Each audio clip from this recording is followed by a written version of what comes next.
हे कृष्ण करुणा सिंधु दीनबंधु जगत्पते गोपेश गोपिका कांत राधा कांत नमस्तुते। तप्त कांचन गौरांगी राधे वृंदावनेश्वरी वृषभानुसुते देवी प्रणमामि हरिप्रिये। वाञ्छाकल्पतरुभ्यश्च कृपा सिन्धुभ्य एव च पतितानां पावनेभ्यो वैष्णवेभ्यो नमो नमः। श्री कृष्ण चैतन्य प्रभु नित्यानंद श्री अद्वैत गदाधर शिवासादि गौरभक्तवृंद। हरे कृष्ण कृष्ण कृष्ण हरे हरे हरे राम राम राम। तो लास्ट क्लास में हमने first canto second chapter text 15 तक किया था, और आज जो हम स्टार्ट करने वाले हैं 16 to 21 वो श्रीमद् भागवतम के one of the most important श्लोकाज है जो प्रभुपाद ने कोट किए अपने लेक्चर्स में। ऑलमोस्ट सारे श्लोक अपने आप में इम्पोर्टेंट हैं। मैं स्क्रीन शेयर करता हूँ, देन डिस्कस।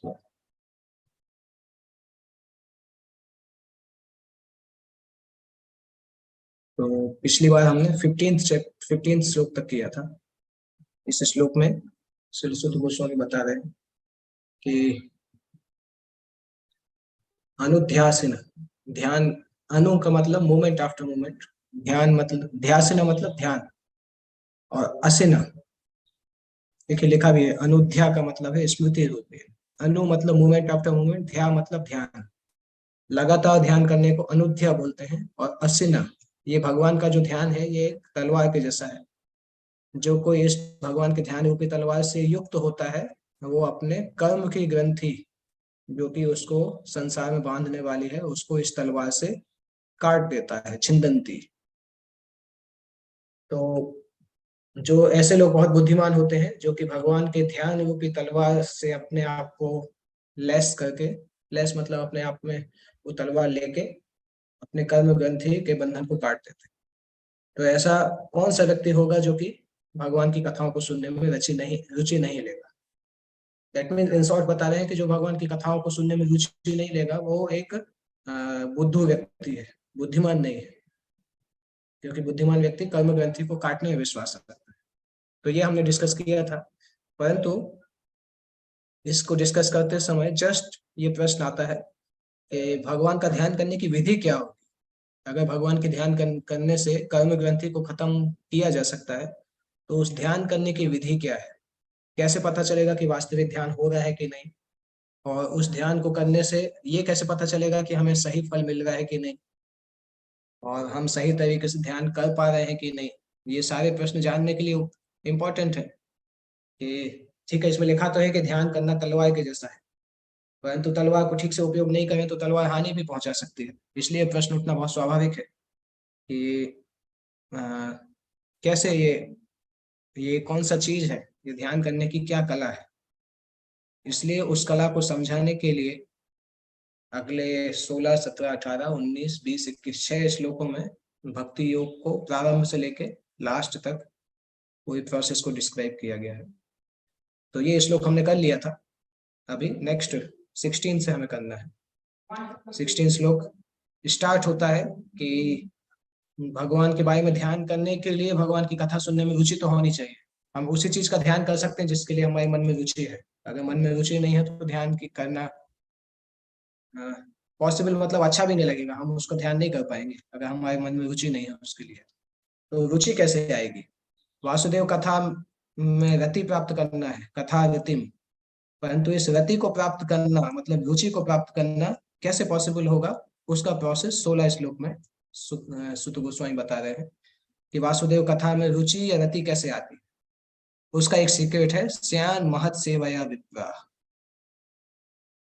जो कि स्यात मतलब होता है शुश्रूषो श्रद्धानस्य, जो कि वासुदेव की कथा में रुचि रखना चाहते हैं, रुचि प्राप्त करना चाहते हैं। शुश्रूषो मतलब श्रवण करना चाहते हैं, श्रद्धानस्य मतलब श्रद्धा पूर्वक।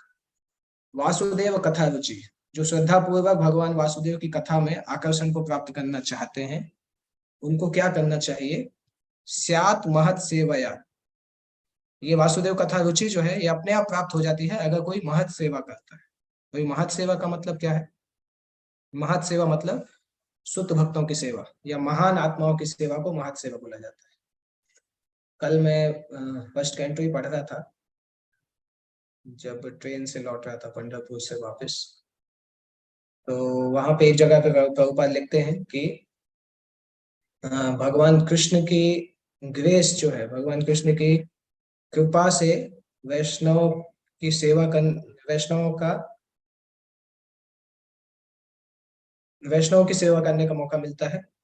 और वैष्णवों की सेवा जब हम करते हैं तो वैष्णव की सेवा करने से कृष्ण की कथा में रुचि मिलती है। इसी कैंटो में प्रभुपाद बताते हैं 15वें अध्याय में कि जब कृष्ण की कृपा से वैष्णवों का संग मिलता है, वैष्णवों के संग में कृष्ण के प्रति आकर्षण बढ़ता है। उस आकर्षण का फलस्वरूप होता है कि हमें वैष्णव की सेवा करना अच्छा लगता है, और जितना वैष्णव की सेवा करते हैं उतना कृष्ण के प्रति आकर्षण करता जाता है। तो ये जानना बहुत आवश्यक है कि वैष्णव सेवा एक्चुअली भक्ति का मूल है। भक्ति विनोद ठाकुर लिखते हैं, भक्त सेवा परम सिद्धि प्रेम लतिका मूल। कृष्ण प्रेम की जो लतिका है, लतिका मतलब कृष्ण प्रेम का जो लता है जिससे प्रेम निकलता है, उसका मूल भक्त की सेवा है। अगर कोई सोचे कि बिना भक्त की सेवा किए कृष्ण प्रेम में आगे बढ़ेगा, तो शायद वो इल्यूजन में जी रहा है। इस प्रकार से प्रभुपाद जी एक्सप्लेन करते हैं। तो ये कुछ कुछ इंपॉर्टेंट सेक्शन है जहाँ पे जिसको हमें थोड़ा डीपली समझना चाहिए।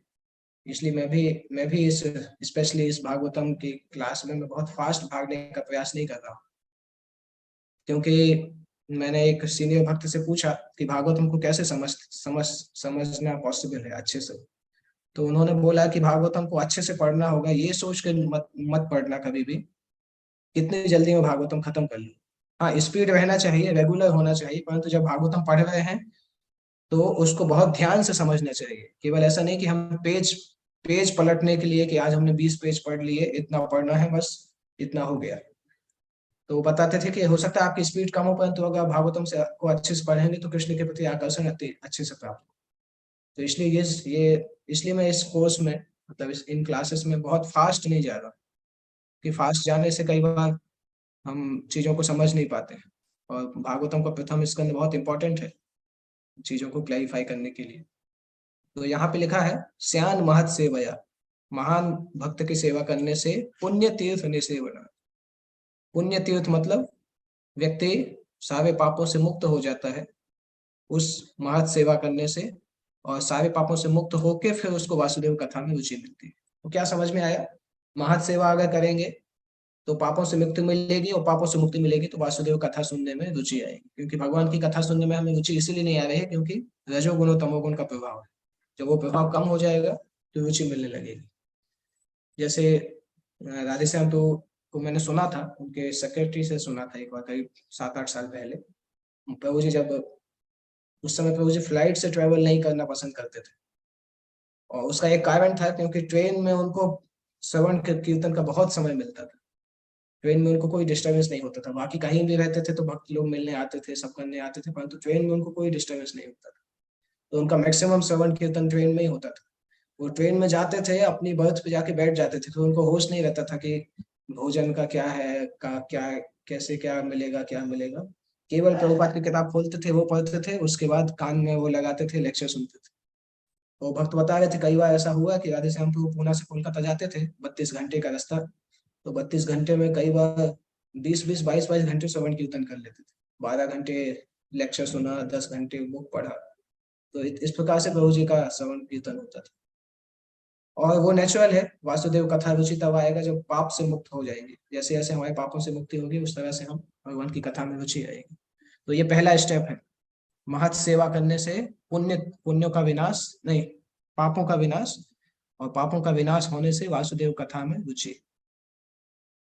तो श्रद्धा के द्वारा वासुदेव की कथा सुनने में रुचि आएगी अगर हम भक्तों की सेवा करेंगे। प्रभुपाद जी तात्पर्य में बहुत सुंदर तरीके से बताते हैं कि कुछ लोग होते हैं जो भगवान के बारे में जानना चाहते हैं, जो भगवान के पास जाना चाहते हैं उनको देवता बोलते हैं, और जो नहीं जाना चाहते उनको असुर बोलते हैं, क्योंकि भगवान की सत्ता का अपोज करते हैं।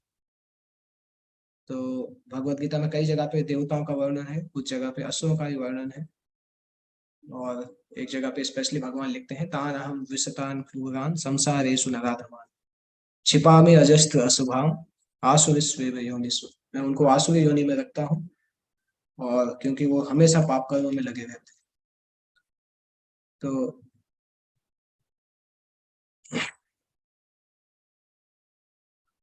जब भगवान के भक्त प्रचार करते हैं तो इन प्रकार इन असुरों को अलग अलग देशों में भगवान की चेतना में वापस लाया जाता है। और ऐसे भक्त जो प्रचार करते हैं वो भगवान के अंतरंग पार्षद होते हैं, और वो भगवान के दास के रूप में आते हैं, कभी पुत्र के रूप में आते हैं, कभी पार्षद के रूप में आते हैं। ये लिखा है, समाज को ईश्वर विहीन होने के खतरे से बचाने के लिए आते हैं। तो वे इस भगवान के शक्तिशाली अवतार, उनके पुत्र, उनके दास या उनके पार्षद कहलाते हैं। और जो भक्त भगवत धाम जाने के लिए इच्छुक हैं, उनको चाहिए कि भगवान के इन सेवकों की भगवान के समान सेवा करें। ऐसे भगवान के सेवक जो हैं ये महात्मा या तीर्थ कहलाते हैं, और ये लोगों को भगवत भक्त बनने के लिए प्रेरित करते हैं। भगवान विष्णु का नाम का कीर्तन करते हैं और भगवान की चेतना का प्रसार करते हैं। और संसार के जो भी बुद्धिमान लोग हैं उनका ये कर्तव्य है कि ऐसे महात्माओं की हर तरह से सेवा करें। प्रभुपाद जी चौथे स्कंद में एक जगह लिखते हैं कि कभी कभी व्यक्ति अपने धूप को अपने सिर के ऊपर महसूस कर लेता है, सहन कर लेता है, परंतु जब वो धूप उसके पैरों को परेशान करती है तो वो सहन नहीं करता है। सिर पे धूप होगी तो सहन कर लेगा, पर अगर पैरों पे धूप आती है, पैर पैर जलते हैं अगर गर्मी में, तो वो सहन नहीं करता है। इसी तरह से भगवान कई बार अपने ऊपर हुई इंसल्ट को मैं स्वीकार कर लेते हैं, ज्यादा नहीं बोलते, परंतु अगर भक्त के लिए इंसल्ट करते हैं, क्योंकि भक्त भगवान के चरण में रहते हैं, भक्तों की अगर इंसल्ट करते हैं तो भगवान नाराज हो जाते हैं। बहुत अच्छा वो उसमें प्रभुपाद जी ने उसमें बहुत अच्छा वो दिया एनालॉजी। ये एनालॉजी मैंने पहली बार सुना, मतलब पहले पढ़ा होगा परंतु याद नहीं था।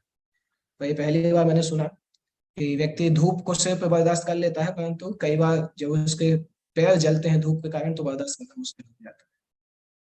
तो जो भी बुद्धिमान लोग हैं उनको भक्तों की मदद करनी चाहिए। भगवान अपनी प्रत्यक्ष सेवा की अपेक्षा अपने दास की सेवा किए जाने से अधिक प्रसन्न होते हैं। भगवान तब अत्यधिक प्रसन्न होते हैं जब वो यह देखते हैं कि भक्तों का समुचित आदर हो, क्योंकि भक्त भगवान की सेवा के लिए सभी प्रकार के कष्ट उठाते हैं, अतः वे उन्हें अत्यंत प्रिय होते हैं। और भगवान घोषित करते हैं कि उन्हें उस भक्त के समान अन्य कोई प्रिय नहीं है जो उनकी महिमा का प्रचार करते हुए अपना सर्वस्व संकट में डालते हैं। भगवान के सेवकों की सेवा करके कोई भी धीरे धीरे उन सेवकों के गुणों को प्राप्त करता है, और इस प्रकार वह भगवान की महिमा सुनने के योग्य बन जाता है। भगवत धाम में प्रवेश पाने के लिए भक्त की पहली योग्यता यह है कि वह भगवान के विषय में सुनने को उत्सुक हो। इसके बाद नेक्स्ट वर्स आता है कि जब वासुदेव कथा रुचि होगी तो रुचि के बाद क्या प्राप्त होगा। रुचि के बाद प्राप्त होगा स्वन्वताम स्वकथा कृष्ण पुण्य श्रवण कीर्तना हृदय अंतस्थो ही अभद्राणी विधुनोति सुहास। जब हम भगवान कृष्ण की कथा सुनने में रुचि प्राप्त कर लेते हैं, क्योंकि भगवान की कथा सुनना ही अपने आप में एक बहुत बड़ा कीर्तन, बहुत बड़ा पुण्य है। श्रवण कीर्तन करना अपने आप में बहुत बड़ा पुण्य है। तो जब हमें वो रुचि प्राप्त हो जाती है तो हृदय अंतस्थो ही अभद्राणी, हृदय के अंदर स्थित जो भी अभद्र, अभद्र मतलब कुछ भी हो सकता है, भौतिक इच्छाओं को अभद्रता बोला जाता है। कोई भी ट्रबलसम चीज, काम क्रोध लोभ मोह से लेके और भी कोई भौतिक इच्छा, वो सभी अभद्र कहलाता है। तो हृदय के अंदर स्थित अभद्र वस्तुओं का विनाश हो जाता है। विधुनोति सुहृद सताम। प्रत्येक हृदय में परमात्मा स्वरूप स्थित तथा सत्यनिष्ठ भक्तों के हितकारी भगवान श्री कृष्ण उस भक्त के हृदय से भौतिक भोग की इच्छा को हटाते हैं, जिसने उनकी कथाओं को सुनने में रुचि उत्पन्न कर ली है, क्योंकि ये कथाएं ठीक से सुनने तथा कहने पर अत्यंत पुण्यशाली है। जिस प्रकार से भगवान का नाम उनसे अभिन्न है, उसी प्रकार से भगवान की कथाएं भी उनसे अभिन्न है। तो नाम से जिस प्रकार से शुद्धता मिलती है, कथा से भी उस प्रकार से शुद्धता मिलती है। और ये हृदय में सफाई कौन करते हैं? भगवान स्वयं ही करते हैं। भगवान जब हम नाम लेके भगवान को आह्वान करते हैं तो भगवान स्वयं हृदय में आते हैं और हृदय से भौतिक भोग की इच्छा को हटा देते हैं, क्योंकि ये कथाएं ठीक से सुनने तथा कहने पर अत्यंत पुण्यप्रद है।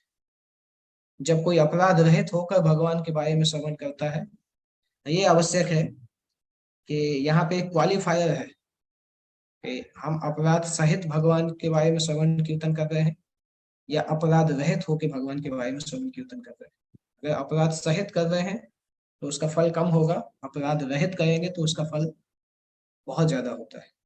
चाहे वो नाम हो, चाहे चाहे भगवान की कथा हो, चाहे भगवान की सेवा हो, अगर अपराध रहेगा तो उसका फल कम हो जाता है। इनफैक्ट नाम अपराध के स्टेज में हम नामाक्षर करते हैं, नाम नहीं ले पाते, मुंह से नाम निकालते हैं परंतु हम नाम को ध्यान नहीं देते हैं, अपराध करते रहते हैं, तो उस हम नाम की शक्ति को महसूस नहीं कर पाते नाम अपराध की स्थिति में। चैतन्य महाप्रभु ने शिक्षाष्टक में स्पष्ट रूप से कहा है कि भगवान के नाम में भगवान की शक्तियां हैं, उन्होंने अपने असंख्य नामों को वही शक्ति प्रदान की है।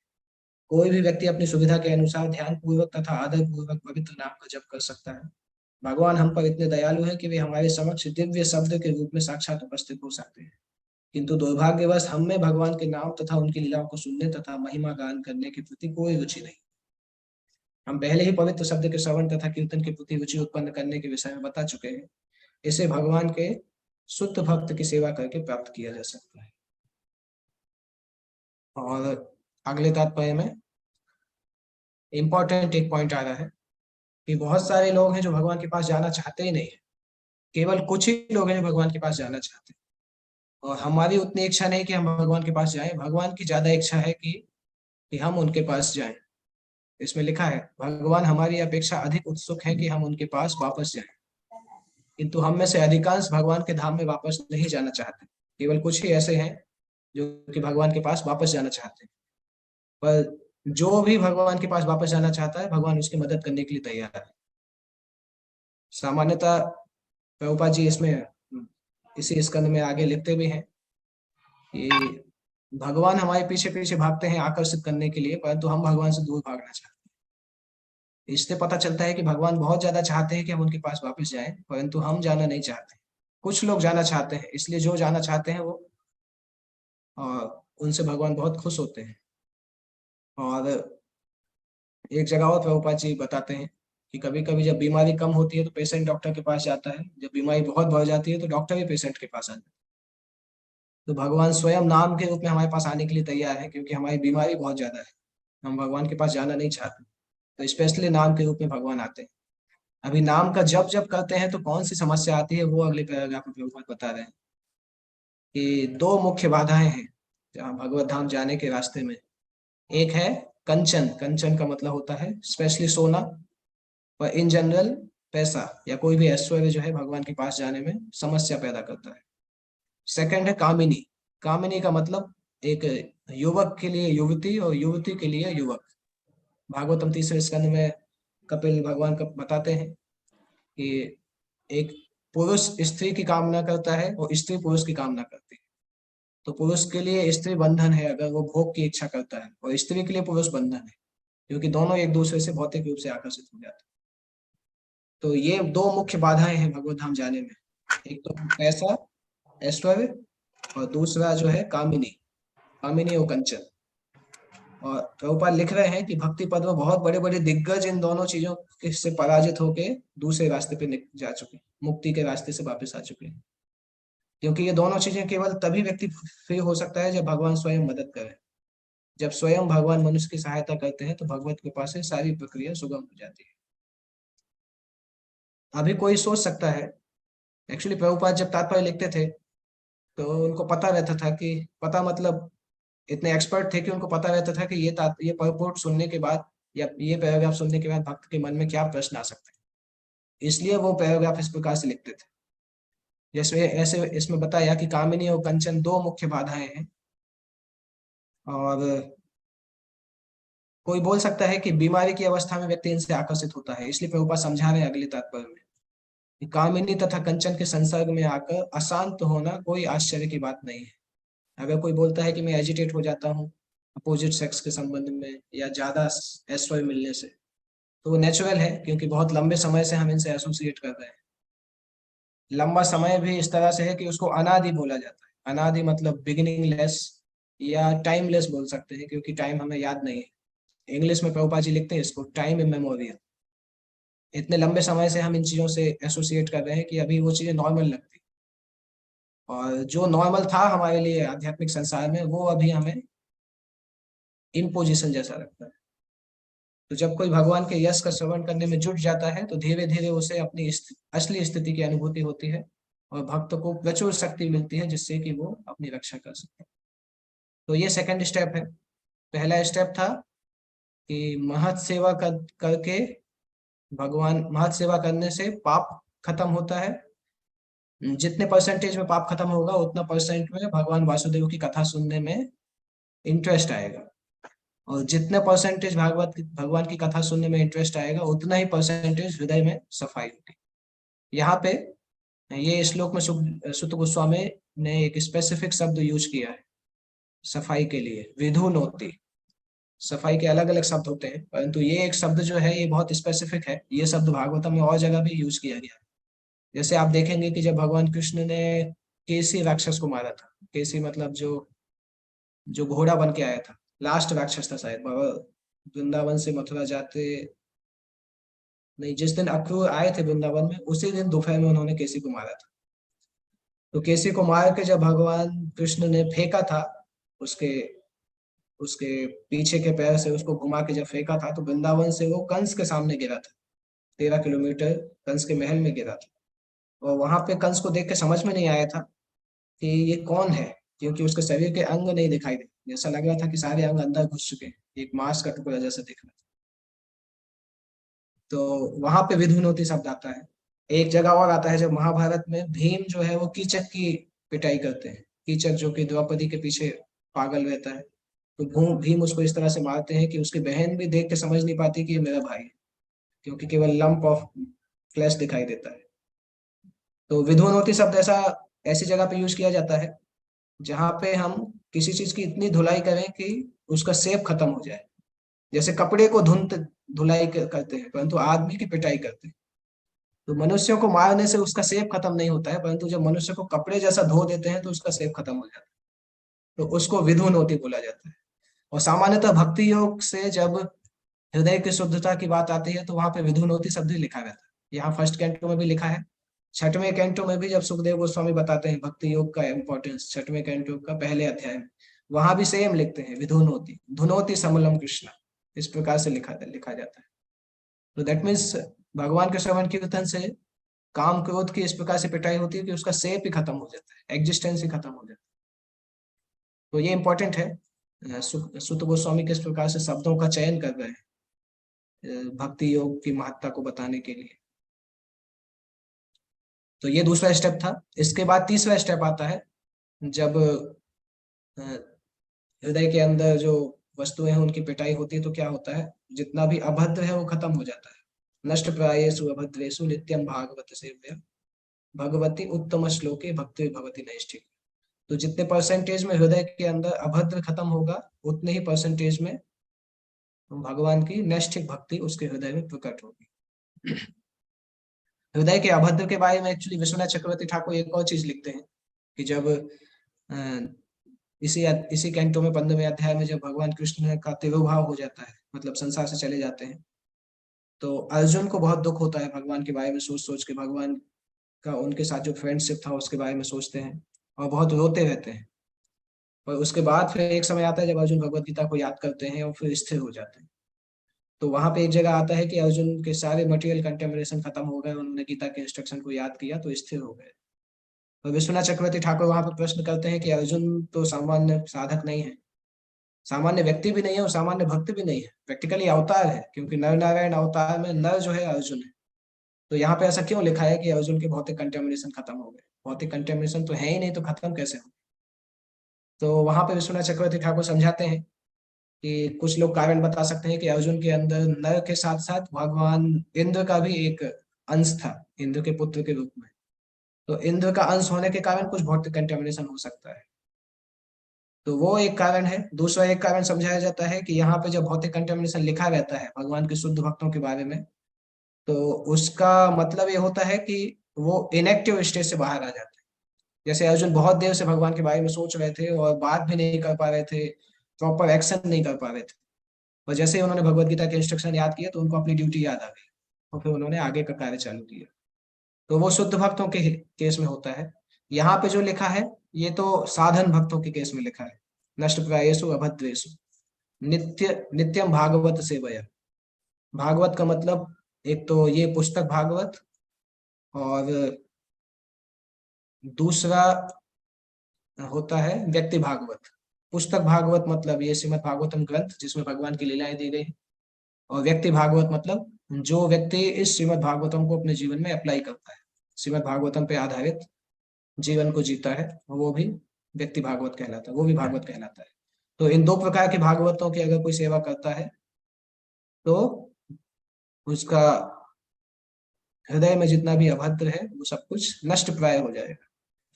एक और चीज समझने लायक है, यहाँ पे नष्ट प्राय लिखा है, नष्ट नहीं लिखा है। इसका क्या कारण है? नष्ट मतलब 100% खत्म हो जाएगा, नष्ट प्राय मतलब ऑलमोस्ट खत्म हो जाएगा। तो ऑलमोस्ट खत्म होने का मतलब है कि पूरा खत्म नहीं होता है। ट्रांसलेशन में भी लिखा है लगभग खत्म हो जाता है। तो ये जानना जरूरी है कि सब करने से पूरा क्यों खत्म नहीं होता है, कुछ परसेंटेज क्यों बचा रहता है।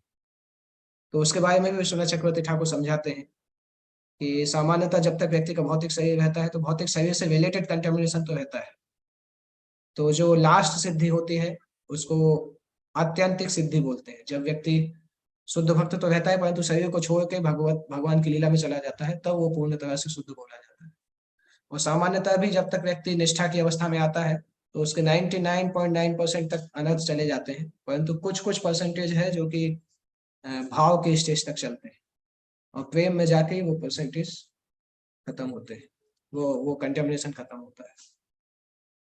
तो इसलिए यहाँ पे प्रभुपाद जी लिख रहे हैं, श्रीमद् भागवत की कक्षाओं में नियमित उपस्थित रहने से और शुद्ध भक्त की सेवा करने से हृदय के सारे दुख लगभग विनष्ट हो जाते हैं, वह भगवान पुण्य श्लोक में अटल प्रेम भक्ति स्थापित हो जाती है जिनकी प्रशंसा दिव्य गीतों से की जाती है। भागवत की कक्षाओं में नियमित नियमित उपस्थित मतलब हर दिन भागवत सुनना चाहिए। साल में 7 दिन भागवत सुनने से नहीं होता है, क्योंकि परीक्षित महाराज के पास टाइम नहीं था इसलिए वो 7 दिन तक सुने थे।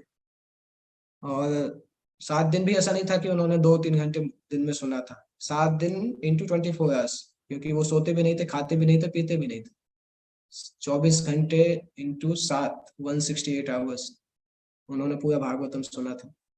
वो भी बहुत कम है, कैसे कंप्लीट हो गया पता नहीं, क्योंकि प्रभुपाद का परपोर्ट नहीं था इसलिए कंप्लीट हो गया। प्रभुपाद केवल संस्कृत में बोला था और परीक्षित महाराज भी इतने इतने एडवांस थे कि वो समझ गए।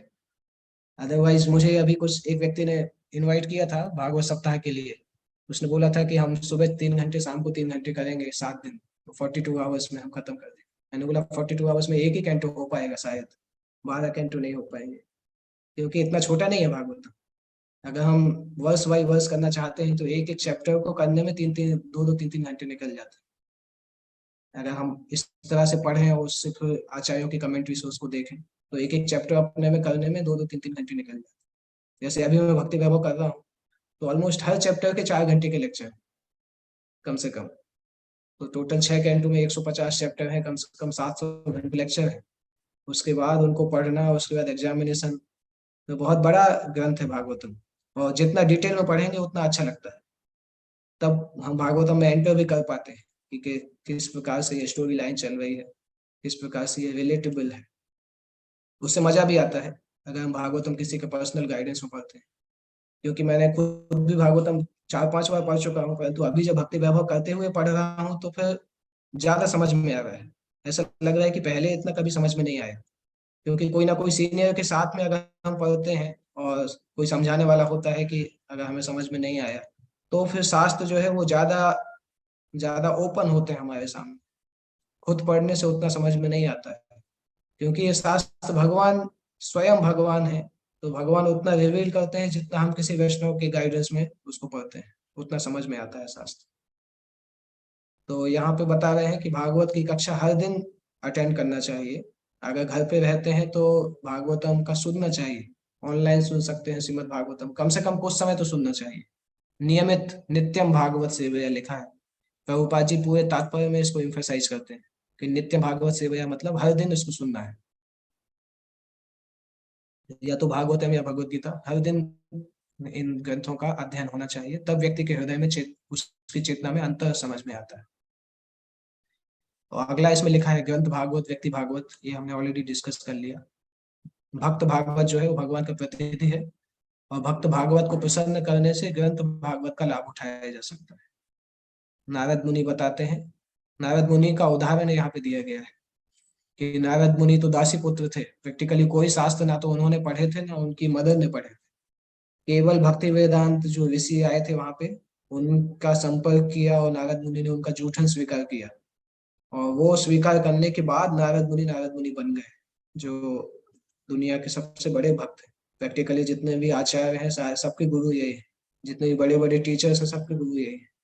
चाहे प्रहलाद हो, महाजनों में ज्यादातर लोगों के गुरु यही है, प्रहलाद के गुरु यही हैं, और ध्रुव के गुरु हैं, पृथु महाराज के गुरु हैं, वाल्मीकि के गुरु हैं, व्यासदेव के गुरु हैं। जितने भी ग्रंथ लिखे हैं सब इनके शिष्यों ने ही लिखे। प्रैक्टिकली नारद मुनि ब्रह्मांड के स्पिरिचुअल मास्टर हैं। और वो इस स्थिति को कैसे पहुंचे? केवल शुद्ध भक्त की सेवा करके, उनका जूठन स्वीकार करके। तो ये चमत्कारिक प्रभाव होते हैं अगर हम शुद्ध भक्तों का सेवा प्राप्त कर पाते हैं और उनके मार्गदर्शन में अगर भक्ति करते हैं तो भक्तिमय सेवा में स्थिर होते जाते हैं। इसके बाद नेक्स्ट स्टेप क्या आता है कि जब हम भागवत कथा में आते हैं तो हृदय से तदा रजस्तमो भाव काम लोभ दयश्चय चेत एत अनाविद्धम स्थितम सत्वे प्रसिद्धति। उस ये करने के बाद हमारे हृदय से रजोगुण तमोगुण दोनों कम होने लगते हैं, और इन दोनों का जो प्रभाव है वो भी कम होने लगता है। रजोगुण का प्रभाव होता है काम, तमोगुण का प्रभाव होता है लोभ, और इसके साथ साथ और भी जो इच्छाएं हैं वो धीरे धीरे हृदय से लुप्त होने लगते हैं। और चेत एतर अनाविद्ध, अनाविद्धम समझने लायक है। विद्धम का मतलब होता है बांधना। कभी कभी मूवीज में आपने देखा होगा, जब कभी लड़का लड़की के बीच में प्रेम की बात आती है तो एक साइन आता है जिसमें वो हार्ट बना होता है और हार्ट में एक तीर घुस जाता है। स्पेशली जब हीरो फ्रस्ट्रेट होता है तब वो आता है। तो उसको संस्कृत में विद्धम बोला जाता है। एक शास्त्र में उसको समझाया जाता है कि स्त्री पुरुष का जब संबंध होता है, जब किसी का हार्ट ब्रेक होता है तो उसको विद्धम बोला जाता है। हृदय के अंदर तीर घुस जाता है और उससे व्यक्ति बहुत दुखी होता है। तो यहाँ पे इस उपयोग किया गया है अनाविद्धम। अनाविद्धम मतलब वो तीर हृदय से निकल जाता है। प्रैक्टिकली भौतिक चेतना में जो व्यक्ति रहते हैं उसी तरह से फ्रस्ट्रेटेड रहता है, उनका हृदय टूटा रहता है। और जब रजोगुण तमोगुण का प्रभाव कम होता है भागवत कक्षा में आने से, वो भागवत भक्तों की सेवा करने से, तो उनके हृदय से वो जो तीर है वो तीर बाहर निकल जाता है, हृदय स्वस्थ हो जाता है और व्यक्ति फिर सत्व गुण में स्थित हो जाता है। ज्यों ही हृदय में अटल प्रेम भक्ति स्थापित हो जाती है, प्रकृति के रजोगुण तथा तमोगुण के प्रभाव जैसे काम, इच्छा तथा लोभ हृदय से लुप्त हो जाते हैं, तब भक्त सत्व गुण में स्थित होकर सुखी बन जाता है। यहाँ यह जानना आवश्यक है कि तीनों गुणों से ऊपर जाने के पहले सत्व गुण में आना आवश्यक है। रजोगुण तमोगुण से सीधे शुद्ध सत्व में जाने वाले कम लोग होते हैं। ऐसा नहीं है कि इम्पॉसिबल है, परंतु सामान्यतः लोग सत्व गुण से होके जाते हैं। ऐसे सिंसियर लोग मिलना बहुत मुश्किल होते हैं जो सीधे ही सत्व गुण को ट्रांसेंड कर जाए। तो सिद्धि की ये जो उच्च अवस्था कहलाती है, अटल भक्ति प्राप्त होने से मिलती है। और प्रभुपाद समझा रहे यहाँ पे कि शुद्ध भक्ति कोई बैठ के विचार करने वाली चीज नहीं है, प्रैक्टिकल सेवा है, सक्रियता। भक्तिमय सेवा कोई निष्क्रियता नहीं है, अपितु आत्मा की अनन्य सक्रियता। जब ये आत्मा एक्टिव होती है भौतिक संसर्ग से तो दूषित हो जाती है, और ये आत्मा जब भगवान की सेवा में एक्टिव होती है तो ये संसर्ग से बाहर आ जाती है और सत्वगुण में स्थित होकर व्यक्ति धीरे धीरे वसुदेव सत्व को प्राप्त होता है। और वसुदेव सत्व को जब प्राप्त होता है तो उसका नेक्स्ट स्टेप होता है एवं प्रसन्न मनसो भगवत भक्ति योगतः भगवत तत्व विज्ञान मुक्त संग से जायते।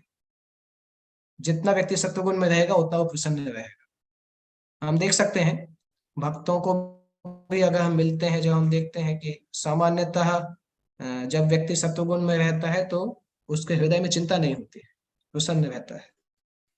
और जब वो रजोगुण तमोगुण में होता है तो उसके अंदर भौतिक इच्छाएं होती हैं, इसलिए वो उतना प्रसन्न नहीं रह पाता। हम देख भी सकते हैं हमारे जीवन, जब हम भक्ति करते हुए अच्छे तरीके से भक्ति करते हैं तो हृदय में संतुष्टि रहती है, प्रसन्नता भी रहती है, ज्यादा हैंकरिंग नहीं होती है। परंतु जब भक्ति का परसेंटेज डाउन होता है वो तो वो चीजें चेंज हो जाती है। फिर हम दुखी भी रहते हैं, कभी कभी मेंटल मूड में भी चले जाते हैं। तो सत्वगुण में आना मतलब प्रसन्न रहना। प्रभुपाद जी एक जगह समझाते थे कि बहुत छोटा बच्चा माँ की गोदी में हमेशा खुश रहता है, या पिता के साथ चलता है तो हमेशा खुश रहता है। तो ज्यादातर हम दुखी जब होते हैं जब भगवान के प्लान के अलावा अपना प्लान हम बना के चलते हैं, तब खुशी रहते हैं, तब दुखी होते हैं। भगवान के ऊपर अगर डिपेंडेंट रहते हैं तो व्यक्ति बहुत खुश खुश रहता है। कि जैसे मैंने एक चीज देखा भक्ति प्रेम महाराज की लाइफ में। भक्ति प्रेम महाराज 2-3 बार बोले, पर्सनली भी बोले मुझसे कि महाराज बोलते थे एक्चुअली मैं इतना इतना अच्छा प्रचारक भी नहीं हूँ, और मुझे कुछ इतना प्लान करना भी नहीं आता है, और मैं प्लान करने में डरता भी हूँ कि मैं इतना बुद्धि नहीं है तो मैं कैसे मेरा प्लान सक्सेसफुल होगा।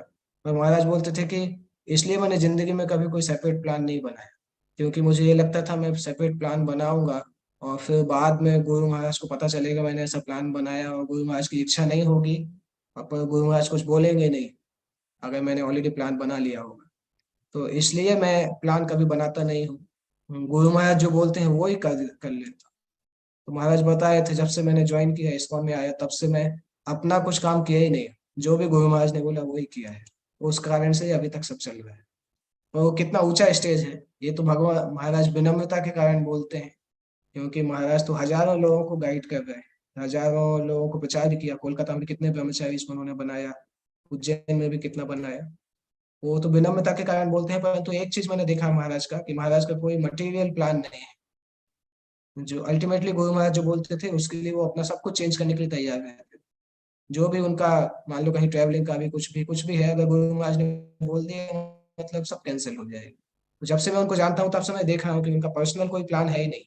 जो भी ऊपर से प्लान आता है उसी के आधार पर अपनी लाइफ को एडजस्ट कर लेते हैं, और वो उनकी लाइफ की सक्सेस भी है। इसलिए हम देखते हैं कि उनके जीवन में कभी मुझे दुख दिखता ही नहीं, मतलब हृदय में हमेशा ही संतुष्टि रहती है। क्योंकि व्यक्ति जब भगवान और गुरु के आश्रय में ही रहता है तो वो हमेशा खुश रहता है, क्योंकि उसको चिंता नहीं होती, उसको पता है कि जो होगा वो आएगा सामने, भगवान जो चाहेंगे वो सामने आएगा।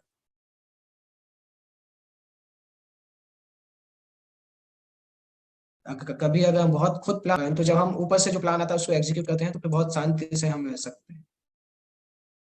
तो वहां यहाँ पे इसकी बताई जा रही है कि भगवत भक्ति में जब कोई उन्नत होता है तो उसका मन प्रसन्न हो जाता है, और भगवत तत्व का विज्ञान अपने आप में इतना शक्तिशाली है कि भौतिक संगति से व्यक्ति पूरी तरह से मुक्त हो जाता है। तो ये चौथा सेकंड लास्ट श्लोक है इस सीरीज का।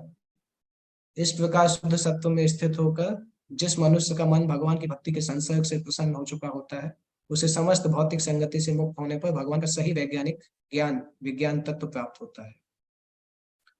और प्रभुपाद जी इसमें समझा रहे हैं कि संसार की ज्यादातर पॉपुलेशन रजोगुण तमोगुण में है। कुछ लोग वास्तविक रूप में मनुष्य जन्म में मनुष्य के रूप में कार्य करते हैं, और ऐसे हजारों लोगों में से कोई एक दो व्यक्ति होते हैं जो भगवान कृष्ण को साइंटिफिकली समझ पाते हैं भक्ति योग की प्रक्रिया के द्वारा।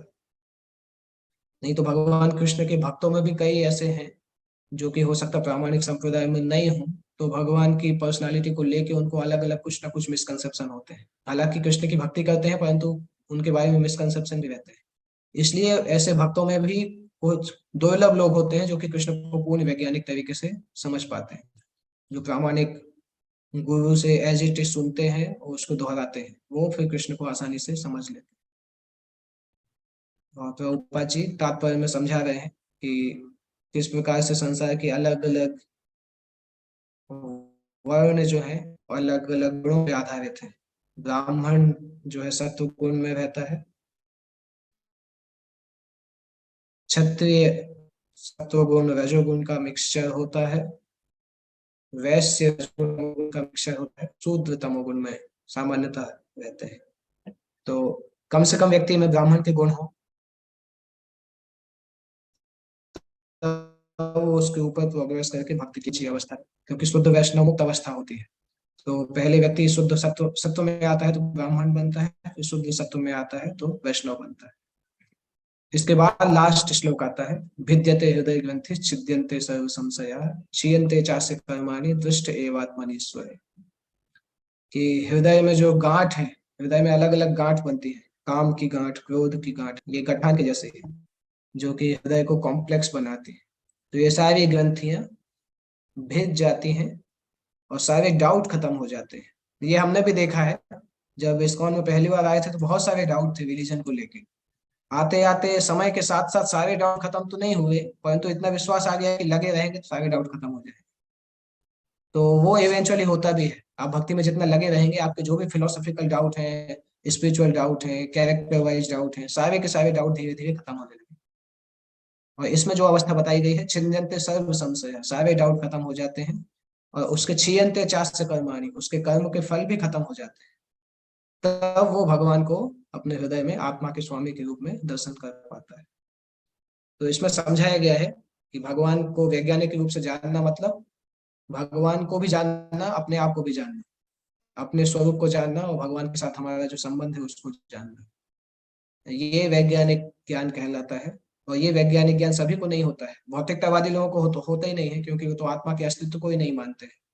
परंतु अध्यात्मवादी लोग भी होते हैं जो कि निर्विशेषवादी होते हैं, उनको भी नहीं होता है वैज्ञानिक ज्ञान, क्योंकि वो अपनी स्थिति को आत्मा के जैसा समझते हैं, परंतु अपने आप को भगवान का दास जैसा नहीं समझते, और भगवान को भी निर्विशेष समझते हैं, तो उनको भी ये ज्ञान पूरा नहीं होता है।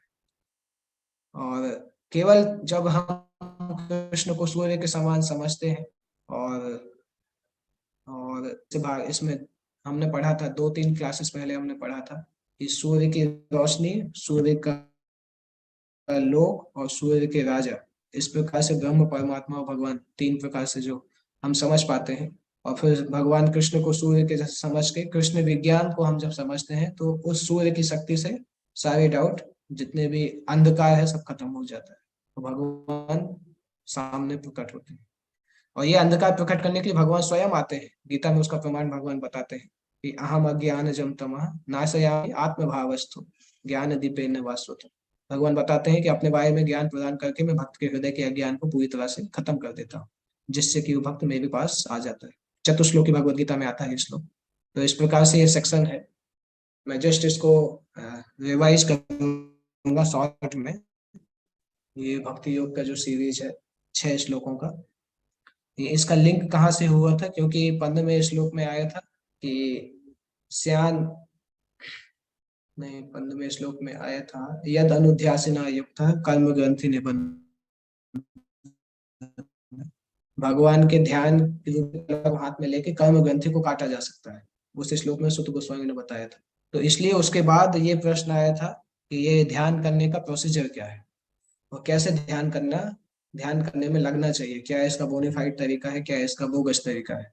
इसलिए अगले श्लोक में सुत गोस्वामी समझाते हैं कि भगवान के ध्यान करने में रुचि केवल तभी आएगी जब आप महत सेवा करेंगे।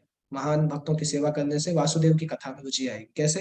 क्योंकि महान भक्तों की सेवा करने से पुण्य तीर्थ निसेवनात्, पापों का विनाश होता है, और पापों का विनाश जिस परसेंट में होगा, उतना भगवान की वाणी में, कथा में हो जाएगी, उसकी श्रवण। नेक्स्ट श्लोक आया था, सुनवता अभद्र खत्म हो जाए। तो वासुदेव का था रुचि होगी, जितनी रुचि होगी उतने अभद्र खत्म होंगे, हृदय की सफाई होगी। और जितनी सफाई होगी, और नष्ट प्राय, एक लिमिट आएगा कि 99.9% तक अभद्र खत्म हो जाएंगे नित्यम भागवत सेवा करने से।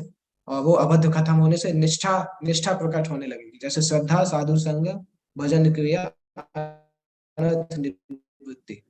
तो जितने अभद्र खत्म होंगे उतनी निष्ठा प्रारंभ होगी, और निष्ठा के प्रारंभ होने से काम, लोभ के जो इफेक्ट दिखाई दे रहे हैं अभी भी, वो भी खत्म होने लगे और व्यक्ति सत्वगुण में आने लगे। सत्वगुण में आएगा तो सत्वगुण का लक्षण होता है व्यक्ति प्रसन्न, सेटिस्फाइड रहेगा भक्ति में। एवं प्रसन्न मनुष्य भगवत भक्ति योग्यता है। और उसमें उसको फिर भगवत तत्व को जानना बहुत आसान हो जाएगा सत्वगुण में, और भगवत तत्व को जान के वो मुक्ति के रास्ते पे जाएगा। और जितना मुक्ति के रास्ते पे आगे जाएगा, हृदय ग्रंथि पूरी तरह छिन्न भिन्न हो जाएगी, प्रारब्ध, बीज, कूट सब कुछ खत्म होगा। और जब कर्म की श्रृंखला को खत्म होगा तो वो अपने हृदय में भगवान का दर्शन कर पाएगा। इस प्रकार से भगवान के दर्शन, उनकी सेवा से ये साइकिल खत्म होता है। और यहाँ पे सुत गोस्वामी पहला 2 प्रश्न जो है जिनका उत्तर भक्ति योग था, उन 2 प्रश्नों का उत्तर कंप्लीट करते हैं। एक और श्लोक आएगा, एक दो श्लोक, परंतु यहाँ पे वो भक्ति योग की महत्ता को बता के उस सेक्शन को खत्म करते हैं। आगे जाके वो फिर लीला अवतार और भगवान क्यों अवतार लेते हैं उनका उत्तर देंगे, बाकी बचे हुए 4 प्रश्नों का उत्तर वो आगे इस अध्याय में आएगा। तो किसी बिल्कुल। प्रश्न पूछना है तो पूछ सकते हैं। नेक्स्ट क्लास में हम 22 नंबर श्लोक से स्टार्ट करेंगे, याद रखिएगा 20 सेकेंड से हम स्टार्ट करने वाले हैं नेक्स्ट नेक्स्ट क्लास में। किसी को कोई प्रश्न पूछना है तो पूछ सकते हैं इस टॉपिक से रिलेटेड। हरे कृष्णा प्रभु जी, दंडवत प्रणाम। Yes bro. हाँ प्रभु जी, जैसे आपने हृदय की शुद्धता के लिए बोला कि कंचन और कामिनी, तो क्या गृहस्थ आश्रम में रह के हमें ज्यादा अलर्ट रहना चाहिए? जैसे आप ब्रह्मचारी आश्रम में है, वहां तो जैसे ये दोनों का इतना प्रभाव नहीं होता है जितना गृहस्थ के ऊपर रहता है। तो क्या गृहस्थ का कर्तव्य है कि वो ज्यादा ये दोनों चीजों में अलर्ट रहे या? बहुत अच्छा प्रश्न है। कंचन और कामिनी दो दुविधाएं हैं, तो गृहस्थ को ज्यादा सावधान रहना चाहिए क्या इस चीज से, क्योंकि ब्रह्मचारी को तो उतना अपॉर्चुनिटी नहीं होता है। Good question. ब्रह्मचारी लोग कई बार इसलिए बच जाते हैं क्योंकि उनको अपॉर्चुनिटी नहीं होता है। Morality is the absence of opportunity. तो वो ब्रह्मचारी आश्रम इसलिए सेफ माना जा सकता है कि आपको इतना अवसर नहीं होता है। पर सावधान दोनों को रहना चाहिए, क्योंकि ब्रह्मचारी आश्रम में मैंने देखा कि जब व्यक्ति ब्रह्मचारी आश्रम में समय पास करता है और सीनियर बन जाता है, तो उसको बिना मांगे हुए भी उसके पास बहुत सारा कंचन आने लगता है, लोग डोनेशन देने लगते हैं। कई सीनियर ब्रह्मचारी जो है उनके पास बहुत डोनेशन आता है, क्योंकि जब किसी का भक्ति और वैराग्य का प्रभाव दिखता है तो सामान्यतः लोग उसको डोनेशन देना चाहते हैं। तो उस अवस्था में उसको सावधान रहना चाहिए कि ये वो डोनेशन का मिसयूज अगर होगा तो ब्रह्मचारी का आश्रम खत्म हो सकता है, उसके लिए वो डेंजर है। और साथ साथ ब्रह्मचारी चूंकि स्त्रियों को हमेशा सम्मान प्रदान करते हैं, माँ के जैसा देखते हैं, तो स्त्रियां भी ब्रह्मचारी को सम्मान करती हैं, उनको पुत्र के जैसा देखती हैं। परंतु उस केस में अगर ब्रह्मचारी ढील देता है और माता जी से बहुत ज्यादा बात करता है, तो उसके आश्रम के लिए अच्छा नहीं होता है। क्योंकि हम सभी भौतिक संसार में हैं और भौतिक कंटेमिनेशन से बचना इतना आसान नहीं है। बहुत एडवांस अवस्था में भी व्यक्ति गिर सकता है। इसलिए ध्यान तो देना चाहिए।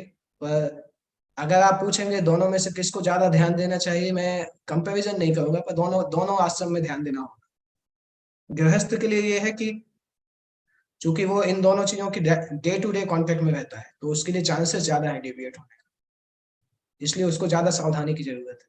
ब्रह्मचारी को तो हमेशा ऐसा नहीं आएगा मौका, क्योंकि वो सोशल बाउंड्री भी होती है, सोशल लिमिट्स भी होती है, आश्रम में सीनियर्स भी साथ में रहते हैं, उतनी अपॉर्चुनिटी नहीं मिलती है। परंतु गृहस्थ को अपॉर्चुनिटी रहती है, इसलिए उसको ध्यान देना जरूरी है कि वो अगर आसक्त रहेगा तो भक्ति जीवन से पतन की तरफ चला जाएगा। Okay. Okay Prabhu ji, thank you. Hare Krishna. Good question. अच्छा प्रश्न पूछा आपने। एक प्रश्न आया था, चैट में लिखा था धरणी लक्ष्मी माता जी का, इंद्रदेव में भौतिक कंटेमिनेशन रहता है क्या? हाँ, इंद्रदेव में भौतिक कंटेमिनेशन रहता है, क्योंकि अगर भौतिक कंटेमिनेशन पूरी तरह से खत्म हो चुका होता तो वो शुद्ध भक्त बन जाते और शुद्ध भक्ति को प्राप्त होते, परंतु इंद्र शुद्ध भक्त नहीं है। शास्त्रों की स्टोरी को हम देखते हैं तो इंद्र मिक्स्ड डिवोटी है। इंद्र कई बार मिस्टेक्स भी करते हैं, कभी कभी उनको ईर्ष्या भी होती है, तो वो बहुत ऊंचे भक्त है परंतु शुद्ध अवस्था में नहीं है। प्रैक्टिकली सारे देवता शुद्ध अवस्था में नहीं है। यमराज जो है वो शुद्ध भक्त है क्योंकि वो महाजन है, परंतु इंद्र शुद्ध भक्त नहीं है। तो जब कोई भी व्यक्ति शुद्ध भक्त नहीं होगा तो कंटेमिनेट कुछ ना कुछ कंटेमिनेशन तो रहेगा। परंतु इसका ये मतलब नहीं है कि हम देवताओं को तुच्छ देखने लगे, क्योंकि हमारी भक्ति और देवताओं की भक्ति की तुलना करें तो देवता हमसे कई कई प्रकाश वर्ष दूर है, कई बहुत आगे हैं हमसे। तो इंद्र बहुत ऊंचे देवता है। हाँ, परंतु अगर हम इंद्र को कंपैरिजन करेंगे प्रहलाद महाराज से, तो फिर इंद्र जो है वो प्रहलाद महाराज से बड़े भक्त नहीं है, क्योंकि प्रहलाद शुद्ध भक्त है और इंद्र शुद्ध भक्त नहीं है। तो मीन्स 12 महाजन के अलावा सारे देवता में रहता है। हाँ, 12 महाजन शुद्ध भक्त हैं, उनमें भौतिक कंटेमिनेशन नहीं होगा, बाकी सभी देवताओं में भौतिक कंटेमिनेशन रहता है। जब वो शुद्ध हो जाते हैं तो भगवत धाम चले जाते हैं। यमराज जो है उनमें शुद्ध शुद्ध है, तो वो यमराज अपनी सेवा करते हैं। ब्रह्मा जी, अभी जो प्रेजेंट ब्रह्मा जी हैं वो भी शुद्ध भक्त हैं, परंतु सारे देवता शुद्ध नहीं होते, मिक्स्ड डिवोटी माने जाते हैं। ओके, और कोई प्रश्न है? अगर प्रश्न नहीं है तो हम एंड करते हैं। ओके, श्रीमद् भागवतम।